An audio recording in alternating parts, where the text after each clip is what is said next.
On this project I decided to make some storage shelves or cubbies.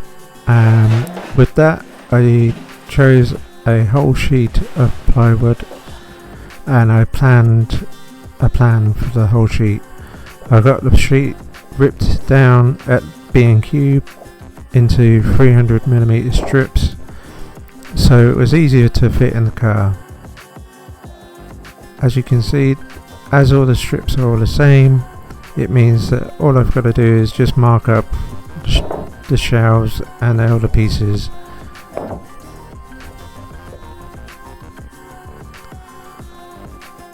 As the strips were 300mm, I had to use my circular saw to cut the actual pieces out.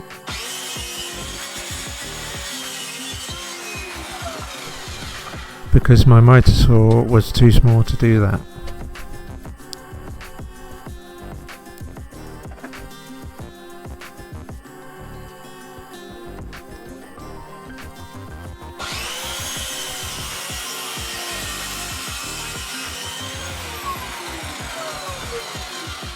So these are the uprights and there's a few of those. It took a while to actually cut all the pieces out and making sure they all were the same length where they needed to be.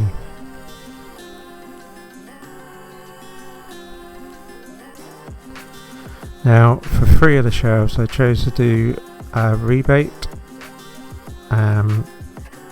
So I had my brand new flush trim router that was recommended by Average Joe Joinery. It's really good, it does work well.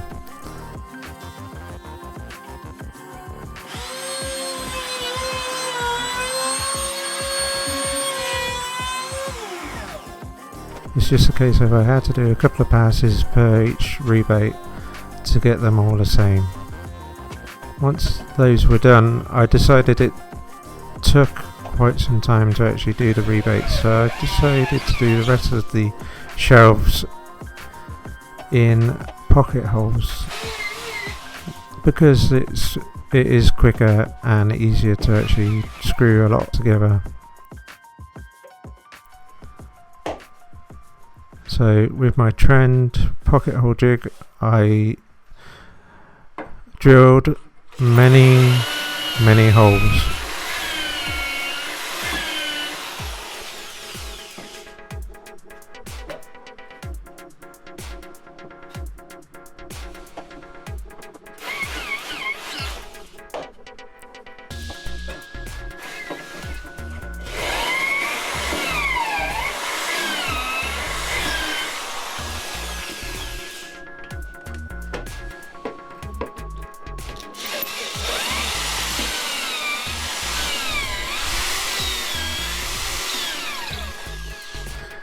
Now, as I said, there was many pocket holes, so with these shelves I'm just installing now, because they were quite thin and they weren't very wide, I decided to just screw from the side and mount them that way, because I would not be able to get the pocket hole adapter in to screw the pocket holes together.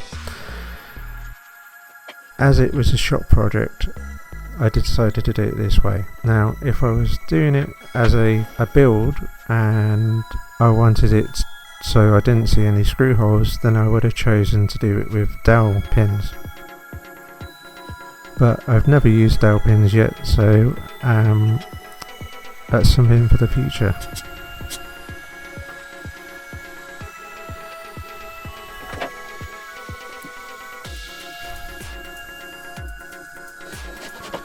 The stands I got, I purchased, well, they're corner clamps. I purchased them from a car boot sale, and they're good, but I've only got 4 of them and really need another 4 to actually make it more better.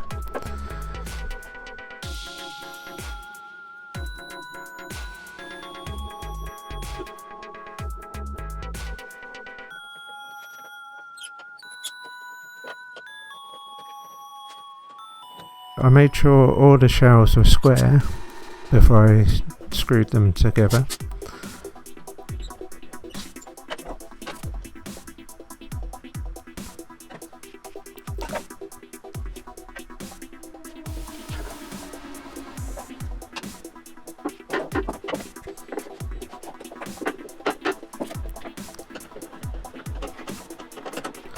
Apart from my workbench, this will be the actual biggest project I've actually done, and it did actually take some thinking of how I was actually going to use a whole sheet of plywood, and in the end I actually worked out that I had about 300 millimeters left, so I used the majority of it.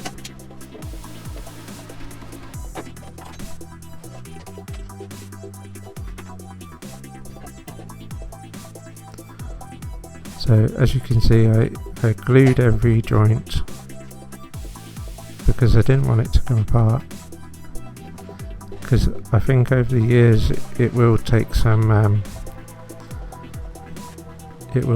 abuse from tools going on it.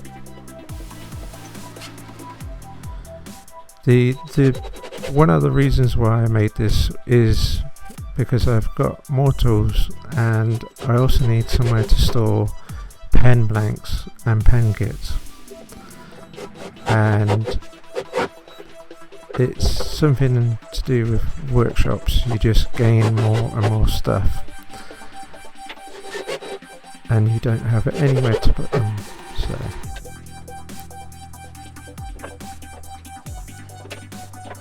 now what I decided to do is I put a support in and clamped the support in place, making sure it was level and square, and then I actually rested the shelf on top of that and then screwed it in.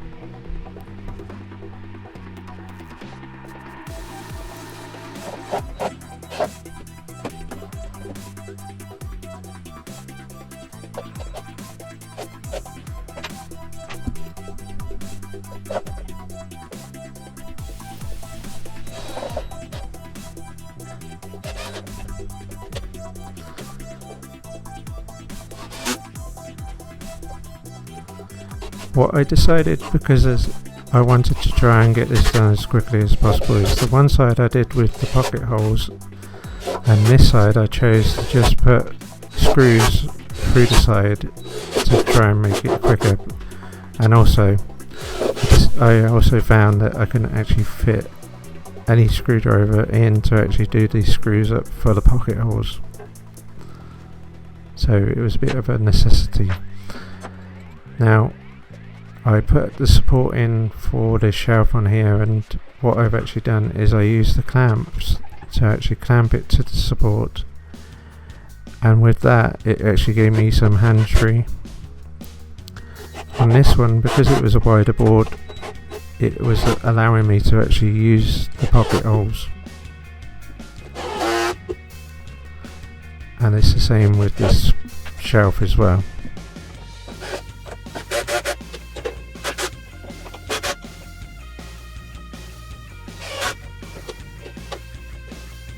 Here's the support with the rebates in, and according to my original plan I was going to have two shelves in between each of the uprights.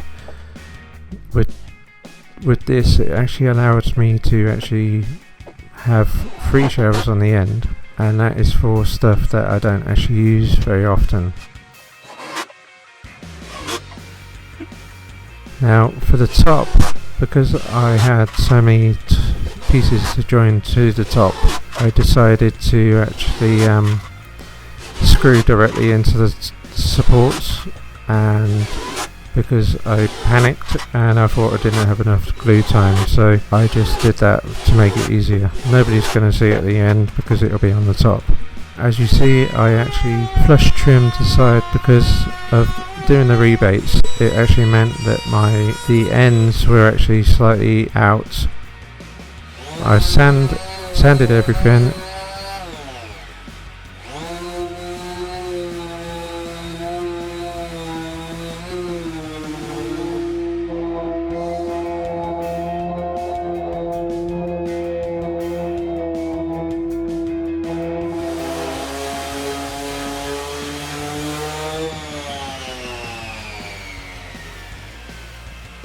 and then I put a round over on the edge of all the openings and all the way around the edge as well. This is so that it's kind of not a sharp edge and I'm not going to catch myself on the sharp edge, and I'm not going to catch tools. So I bought some plywood, I bought some hardboard, and I got the white hardboard so that I didn't have to paint it, and it actually fitted more or less quite snugly into it. I used the Stanley knife to actually cut it in half and then clean the edge up with a block pane.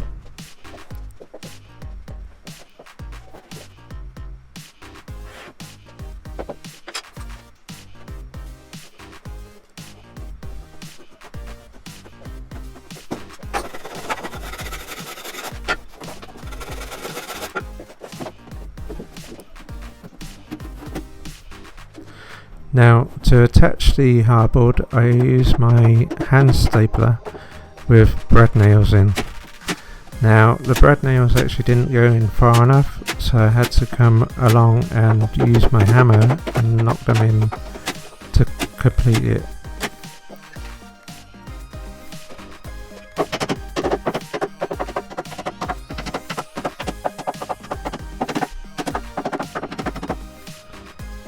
Now here I am getting the back ready and moving everything, so it took a bit of time to do. The cupboard at the moment was actually on with French cleats, so it was just a case of unhook it and drop it down. Now I'm going to recycle the French cleats and put them onto this new shelving system. I screwed 2 screws into each of the upright supports, and that is actually going to make it quite secure.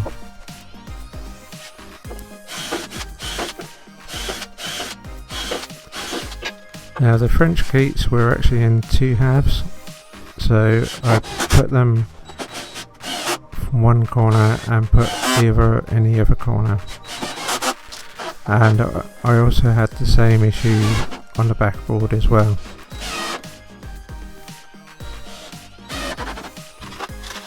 But as they are either end, it is actually taking the whole weight on those cleats.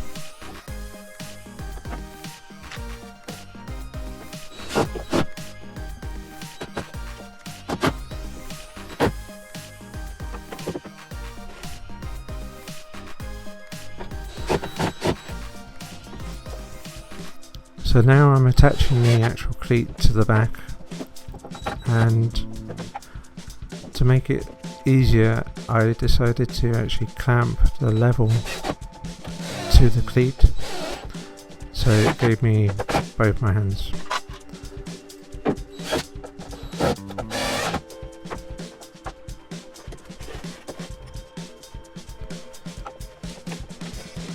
As I said, I had 2 French cleats to put on the back, and so with that I decided to clamp the level in 2 places on the one side, which then meant I had a guide for the other side.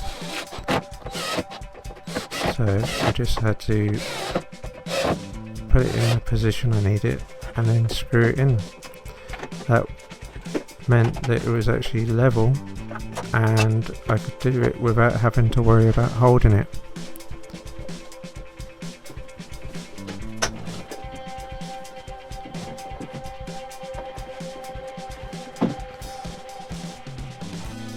So I had some help putting it onto the table, and I've actually got the old cupboard underneath it, so it acted like a rest, and so all I needed to do is hook it over and then just double check it. It's turned out really nice. It's very useful, and I can store a lot more stuff here, and because it's open I can actually put it back easily, I've got a space for my drills here, I've got a sander here, glue gun, pen kits and pen blanks, some boxes, iron, paints, some finishes, and here some glues, so it's all handy.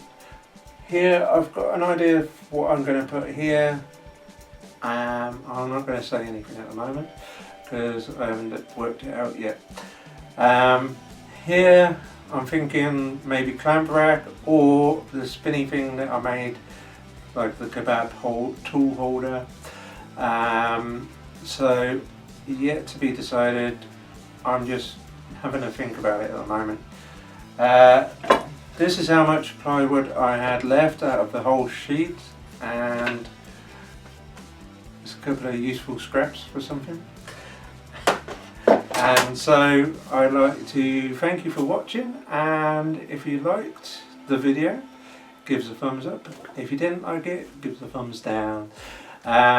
If you want to subscribe, that'd be great. And I would like to see you next time on the next project. Leave a comment below on maybe this or anything else. So thanks a lot for watching, and get out in your shops, be a maker and make something. It's fun and it's a great hobby to have. So I'll see you in the next project. Ta-da!